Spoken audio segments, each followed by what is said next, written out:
Seja bem-vindo ao canal. Hoje vamos falar da hora noturna. Será que vale mais? Quanto vale? Trabalhar à noite cansa mais, desgasta a saúde, vale mais dinheiro. Mas será que a sua empresa está a pagar os 25% de bônus ou está a usar a fórmula errada? Iremos ver aqui o que diz a lei, quem tem direito adicional e como conferir se o seu recibo de vencimento no final do mês está correto. O que é trabalho noturno, por lei? Considera-se trabalho noturno o que for prestado entre 20 horas de um dia e até o início de horário normal de trabalho do dia seguinte. Traduzindo isto na prática, o horário noturno começa às 20 em ponto. O fim é quando começa o horário normal do dia seguinte, neste caso, 7 horas. O horário noturno começa das 20 às 7. Uma nota importante aqui, os instrumentos de regulamentação coletiva podem alargar, é das 20 às 5 ou das 20 às 6. O que não pode acontecer é pôr o trabalhador a prestar mais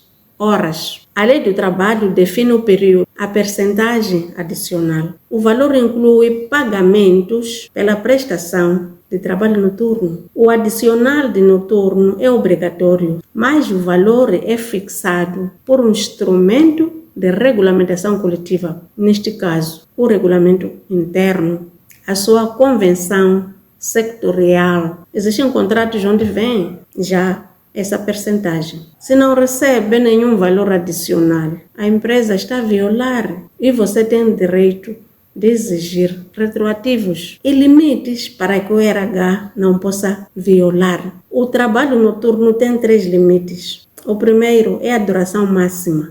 Aplica-se também à noite. Máximo de 8 horas extraordinárias por semana, 200 horas por ano. O turno da noite não pode exceder 8 horas normais para casos especiais. O limite 2, intervalo de descanso. O artigo 95 garante intervalo. Se trabalhar mais que 6 horas, tem direito mínimo de 30 minutos. Se for até 12 horas em alternância, mantém os 30 minutos. Limite 3, produção especial. Menores de 18 anos não podem fazer trabalho noturno. Grávidas e lactantes também não. Se o RH escalar é contra a lei. Limite 4, registro obrigatório. O empregador deve, em todos os casos, possuir um sistema de registro extraordinário prestado. Aplica-se ao turno da noite, sim. E como trabalhador, deve exigir as horas extras noturnas que venham discriminadas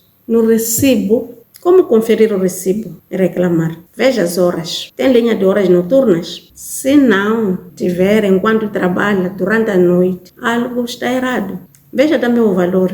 A hora noturna tem de ser superior à normal. Peça ao Departamento de Gestão de Recursos Humanos qual é a percentagem noturna da instituição. Atenção, turnos em colaboração contínua. Os turnos devem dar descanso compensatório igual ao turno. O horário noturno é das 20 até a hora de entrada do dia seguinte. E o RH deve saber que trabalhador que faz noturno desgasta-se mais. A lei compensa por isso. Portanto, use a lei para compensar ao trabalhador. Se este vídeo foi útil, se inscreva no canal e partilhe com os outros. Nos veremos amanhã.